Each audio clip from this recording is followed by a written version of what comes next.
This is the Moto Z2 Force, the latest in the lineup of shatterproof smartphones from Motorola. I'm Sandeep from RevAtlas. Let's get this review started.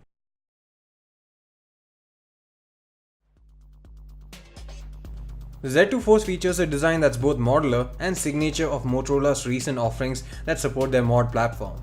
The first thing that'll strike you when you pick it up is how sleek it is. It's just 6.1mm in terms of thickness, and it needs to be as thin as it gets in order to prevent adding too much bulk with the mods attached. It's also extremely light at 143 grams despite the unibody aluminum design that feels rugged and solid. It is splash resistant but begs to have an IP rating, as it certainly feels like it can handle it even though it can't. What it can definitely do is take a lot of beating. The phone did slip and fall off from a tree around 6 feet high onto the ground while we were shooting, and yet the device was left unscathed and it looked perfectly fine after wiping the dirt and dust away. That brings us to a display. It's a 5.5-inch POLED unit that's shatterproof. Although drop wasn't intentional, the fact that it survived such a drop onto some hard dirt and gravel was proof enough that it's indeed tougher than most flagships out there. It does have a slight trade-off in the form of a more scratch-prone screen, but I would still definitely find it easier to live with a scratch screen than a broken one. Besides, you can always put a protector on it and it'll keep even scratches at bay. The display is a bit reflective, but the POLED panel still offers good sunlight legibility and high contrast levels. The 1440p display offers good sharpness as well. No 18:9 aspect ratio display here, but I'm not sure how exactly it would work with modular platform and the mods in place. Perhaps the ergonomics wouldn't have been too good, as there wouldn't be sufficient place to rest your fingers with mods inserted, considering that the thickness also varies and becomes more thicker with mods added. Either way, it would also be interesting to see just how Motorola handles the next generation, since the jump to a wider aspect ratio screen is inevitable. The fingerprint scanner is mounted at the front and is an always active unit that's quick and accurate. It can be used to unlock the phone and even lock it with a longer press. Unlocking requires a registered fingerprint, but locking can be done with any finger. The device performs extremely fluidly thanks to a stock Android that Moto has on top of the smartphone. It does come with the Moto app to configure Moto display and actions, and has support for Moto mods.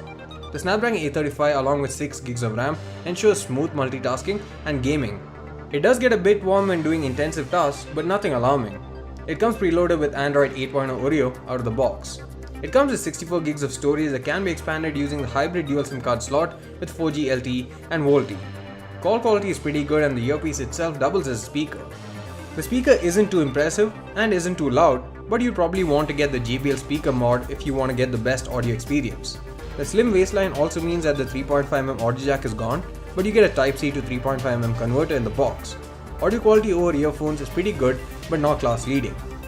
The Z2 Force has a dual camera setup at the back with two 12MP sensors, one being RGB and the other being a monochrome sensor. There is a front-facing 5MP camera as well, and both the front and rear camera units have dual-tone LED flashes to accompany them. The cameras are pretty good, but we'll dive into the details in our camera review.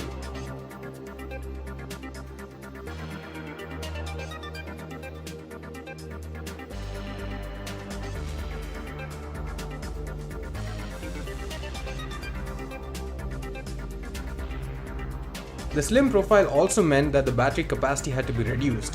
2730 mAh is what you get. The battery life is good for the capacity, but won't last most users a full day of charge. You get around 4.5 hours to 5 hours of screen on time. However, there's a trump card that Moto have. They're bundling a turbo power mod with a phone that has a retail price of Rs 5,999 if you buy it separately. The mod may look slim, but it features a massive 3490 mAh battery inside it. So essentially it doubles up your battery, if not more, and you can get around 12 to 13 hours of screen on time with it, and not to mention better grip as well. Since it's a mod, you can choose to take it off and attach it whenever you want. It even has its own Type-C port just like the phone, which means that you can charge it independently, and also has 4 level indicators at the back. The mod even supports the same 15-watt charge that the wall charger comes with, which means that it can top up your phone in the same time as the wall charger. 15 to 100% takes just over an hour on both. You can also configure the mod to charge your phone as fast as possible, or ensure the most efficient battery life by maintaining the phone at 80%. At 34,999, the Moto Z2 Force is pretty competitively priced and one of the few value for money offerings in the flagship segment. If you take the cost of a turbo power mod also into consideration, then the effective cost is 29k rupees. The Z2 Force might not be the best at everything, but it does many things well and is really rugged. For those who prioritize ruggedness and a no-nonsense reliable phone above everything else, this may be a very sensible buy. We've included a purchase link for the smartphone in the description below. Thanks for watching. See you again in the next one.